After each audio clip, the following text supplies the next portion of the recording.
Ассаляму алейкум, менің YouTube каналыма қош келдіңіздер. Каналыма міндетті түрде тіркеліп, пікір қалдыруды ұмытпаңыздар.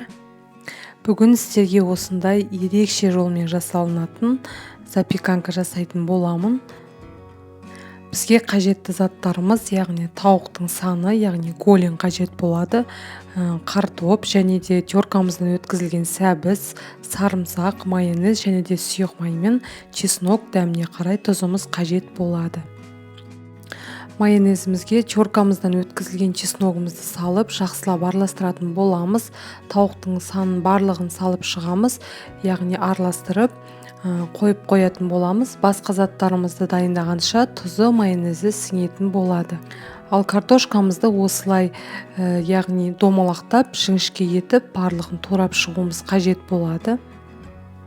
Қызып тұрған табамызға сұйық майымызды құйып, сарымсақ пен сәбізімізді салып, жақсылап қуыратын боламыз. Картошкамызға чеснок пен жаңағы майонезімізді салып, жақсылап араластыратын боламыз. Сарымсақ пен сәбізіміз қуырылып болғаннан кейін осылай үлкен формамызға барлығын салып шығатын боламыз. Одан кейін туралған картоптарымыздың барлығын осылай тізіп шығатын боламыз.